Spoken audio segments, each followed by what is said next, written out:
Oh, this is a good one. I've got a question that says, can you drive? And if so, what is your car like? Yes, I can drive. I've seen a lot of questions from other countries, so I'm going to go ahead and state that in the U.S. you get your permit at 15, and you can start driving around 16. So I've had a car for a while, I've been driving for a while. I like my car. It's a little dirty right now, but I'm kind of a fan of it, so it goes where I need to go, which is good. Let's see, what other questions do we have? I've got a question here that says, oh gosh, it's just scanning, hang on. I know you have a brother, but do you have any other siblings? Not that I know of. But yes, I do have a brother, and I actually just saw him a few weeks ago. He lives on the other side of the country, so I don't really get to see him that often. So that's always good. Let's see, what age did you decide to become an actress? That's a good question, because I feel like I never really decided. It was just something that I kind of got thrown into, and part of me says that I wasn't really ready for it because I was like 5, but part of me is very happy that I got into it without knowing sort of what I was doing.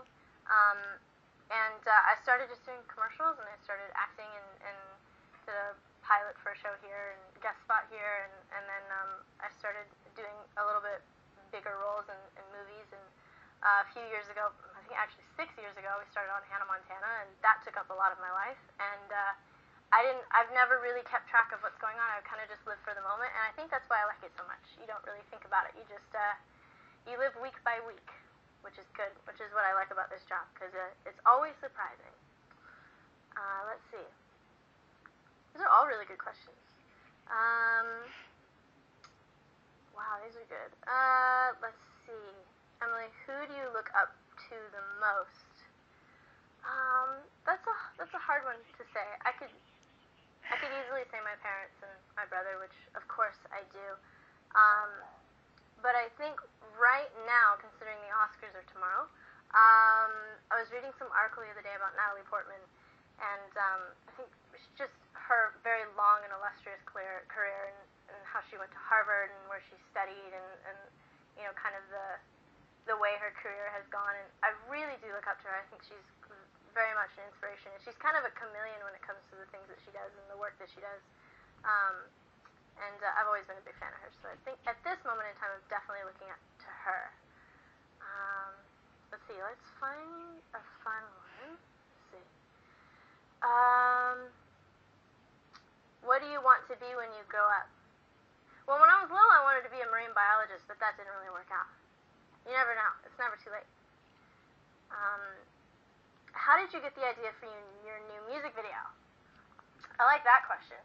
That was a very long process.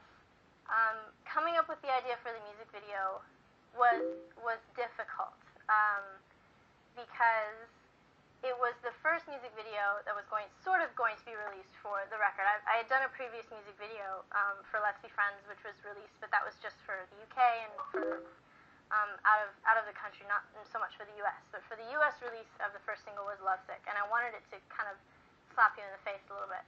And it was hard to do because I wanted it to be simple, and I didn't want it to be so outrageous, and I didn't really want to tell a story. I wanted it to be more like shocking in imagery more. And we talked to a lot of directors, and I had kind of written a treatment myself, and I just said I wanted to be a robot, basically, is what the treatment was, and I wanted there to be dancers and lights and neon and just very like a giant dance light party. And that's kind of what we did. And I got my inspiration from a lot of different things. There's a music video by a band that I really like